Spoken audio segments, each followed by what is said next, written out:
कैसे जीजाजी ने अंजलि के साथ साथ मुझे भी पानी पिलाया, सब कुछ बताने वाली हूँ इस वीडियो में।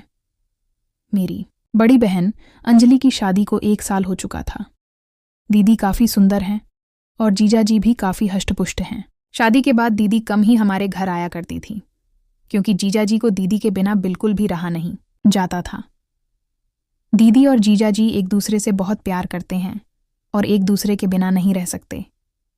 यह बात मुझे उस दिन समझ में आई जब दीदी त्योहार पर हमारे घर आई हुई थी। दीदी को आए 1 हफ्ता हो चुका था, लेकिन जीजाजी के फ़ोन दिन भर में कई बार आते रहते थे। दीदी अक्सर उनसे फ़ोन पर कहती थीं, इतनी जल्दी कैसे आऊं, कुछ दिन और रुकने दो। लेकिन जीजाजी भी फ़ोन करके दीदी से ऐसी ऐसी बातें करते थे जिससे उन्हें भी जीजा की बहुत याद आने लगती थी। उतने में मम्मी आ गईं और दीदी ने फ़ोन काट दिया। मम्मी ने दीदी को रसोई घर में बुला लिया, क्योंकि त्योहार की मिठाई और पकवान वगैरह बनानी थी। हम सब ने मिलकर शाम तक आधी चीज़ें बना ली थीं और बाकी की मिठाई अगले दिन बनाने का तय हुआ। शाम ढल चुकी थी और मैं खिड़की से बाहर देख रही थी। तभी अचानक मैंने देखा कि जीजाजी बाहर खड़े हैं। मैंने जल्दी से दीदी को आवाज़ लगाई। दीदी बाहर आते ही बोली, आप तो सच में आ गए। मुझे लगा फ़ोन पर आपने ऐसे ही कहा था। इतने में मम्मी भी आ गईं और चौंक कर बोली, अरे दामाद जी, आप कब आए? कोई खबर भी नहीं दी। जीजाजी बोले, नहीं सासू माँ, कुछ काम से शहर विराज आया हुआ था तो सोचा आप लोगों से मिलते हुए ही जाऊं। मम्मी ने कहा, जाने की बात अभी से मत कीजिए। अभी आए हैं तो खाना पीना खाकर आराम करके सुबह जाना। मैं आपको अभी बिल्कुल नहीं जाने दूंगी। जीजाजी कुछ नहीं बोले और मुझे भी मालूम था कि जीजाजी जाने के लिए नहीं आए हैं।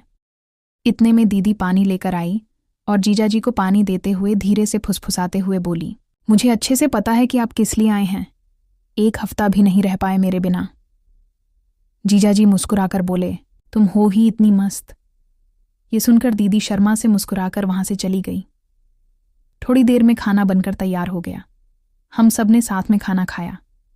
जीजाजी का बिस्तर बगल वाले कमरे में लगाया गया था और सबको अब सोने की तैयारी करनी थी।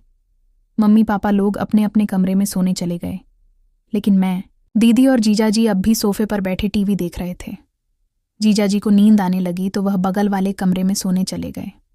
थोड़ी देर बाद जीजाजी ने कमरे से आवाज़ लगाई, अंजलि, पानी चाहिए। दीदी ने मुझसे कहा, रुको छोटी, मैं तुम्हारे जीजू को पानी देकर आती हूँ। मैंने कहा, ठीक है दीदी, पर जल्दी आना, नहीं तो मुझे डर लगेगा।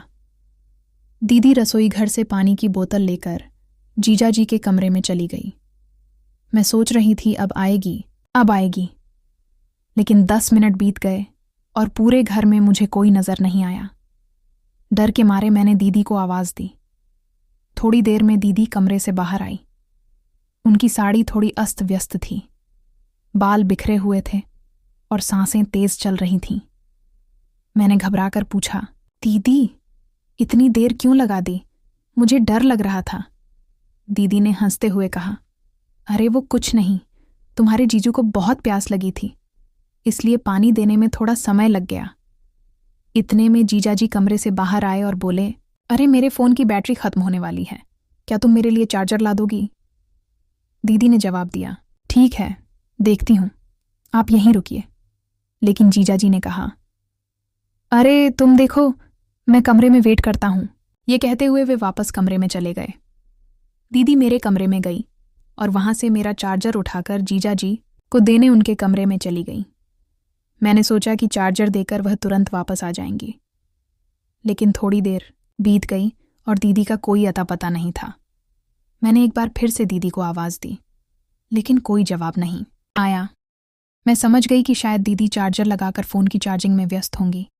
थोड़ा डर भी लग रहा था, इसलिए मैंने टीवी बंद किया और अपने कमरे में सोने चली गई। लेकिन मुझे नींद नहीं आ रही थी। बिस्तर पर लेटकर मैं अपना फ़ोन चलाने लगी। आधे घंटे बाद मेरे फ़ोन की बैटरी डाउन हो गई। फिर याद आया कि मेरा चार्जर तो दीदी ले गई है। अब मैं असमंजस में थी, क्या चार्जर लेने के लिए जाऊं या नहीं।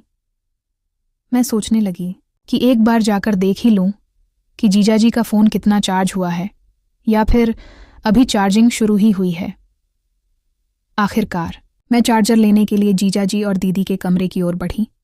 उनके कमरे के दरवाजे की कुंडी अंदर से बंद थी, लेकिन मुझे याद आया कि उस कमरे में एक पुरानी खिड़की है जिसके फाटक में छोटा सा छेद है। मैं खिड़की के पास जाकर वहां से झांकने लगी। मैंने जो कुछ भी देखा दोस्तों, वह मेरे जीवन में पहली बार था।